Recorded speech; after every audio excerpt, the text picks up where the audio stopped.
Assalamualaikum warahmatullahi wabarakatuh. Dengan saya Faisal. Dalam video pembelajar ini, saya ingin sedikit menjelaskan ya strategi marketing untuk meningkatkan penjualan atau pendapatan, gitu kan. Apa sih yang dicari dari seorang marketing itu, gitu kan? Yang pertama itu pasti customer, gitu. Ya, yang kedua itu omset, yang ketiga itu profit, gitu kan. Itu hasil akhir uh, dalam penjualan, dalam bidang marketing, gitu kan. Ya, yang pertama kita untuk customernya, gitu kan. Apa saja sih yang dilakukan, gitu kan, supaya kita itu mendapatkan customer, gitu kan. Yang pertama gitu, kita harus fokus kepada usaha meningkatkan prospek, gitu kan. Ya, jadi kita sebagai marketing, contoh dalam bidang marketing properti ya, kita harus cari prospekan gitu kan. Banyak cara untuk mendapatkan prospekan itu. Yang pertama mungkin dari media sosial, gitu kan, maupun Facebook, IG, dan sebagainya, gitu kan. Yang kedua itu bisa cari canvassing, gitu kan. Ya, kita membanyak canvassing, kasih brosur, leaflet dan sebagainya, gitu kan. Yang ketiga itu bisa dengan cara uh, melalui saudara atau tetangga dan teman terdekat, gitu kan. Itu bisa, gitu kan. Ya, misal kita dalam bidang properti, gitu kan. Ya, segmen pasar mana sih yang tepat untuk pengambilan rumah, contoh subsidi, gitu kan.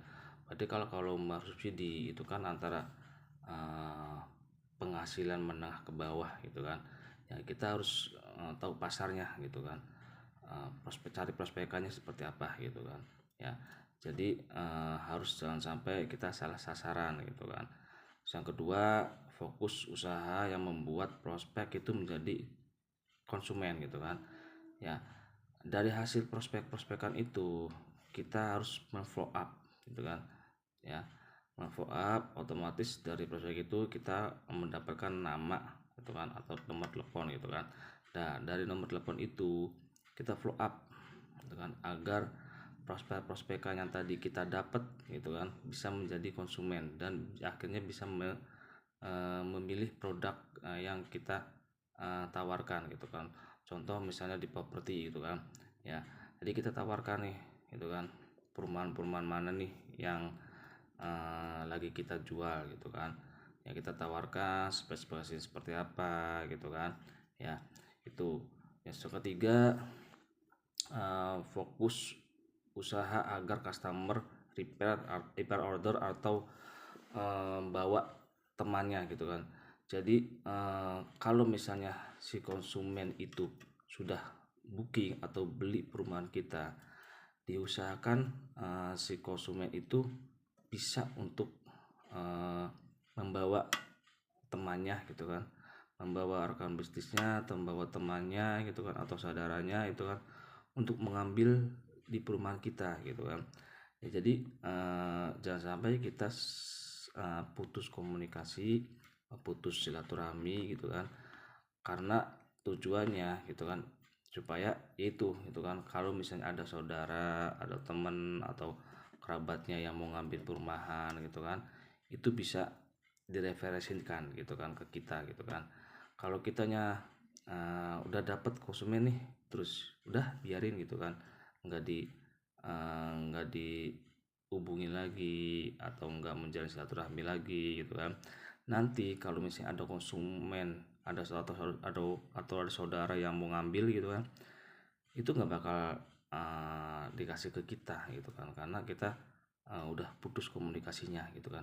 Jadi sebisa mungkin jalin komunikasi terus menerus ke konsumen, gitu kan, yang sudah ngambil perumahan di kita, gitu kan. Ya, terus yang keempat, fokus kepada profit maximization, gitu kan. Apa sih artinya? Gini, kita kan contoh kita jual perumahan subsidi sama komersil, gitu kan.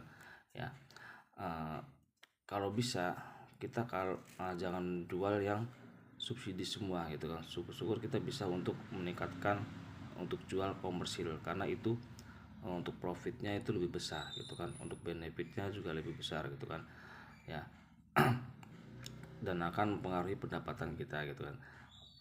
Jadi kita juga harus menyasar konsumen-konsumen yang menengah ke atas gitu kan.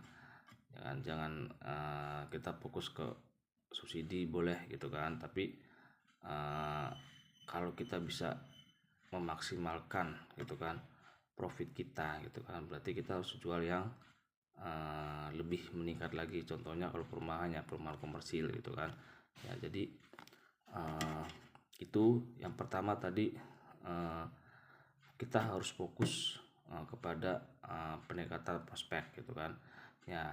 Kalau udah ada prospekan, gimana caranya prospekan itu menjadi konsumen gitu kan.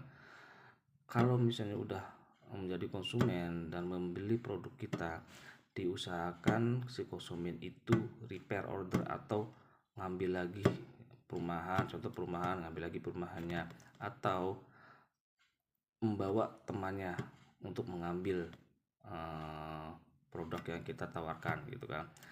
Terus selanjutnya kita bisa fokus kepada profit maximus. Jadi kalau misalnya ada penawaran contoh perumahan, kita ada perumahan subsidi dan komersil ya, alangkah baiknya kita bisa jual untuk perumahan komersilnya gitu kan, supaya income kita, pendapatan kita itu lebih meningkat ya. Mungkin itu aja dari saya, dan untuk video selanjutnya nanti saksikan dalam video selanjutnya. Terima kasih. Assalamualaikum warahmatullahi wabarakatuh.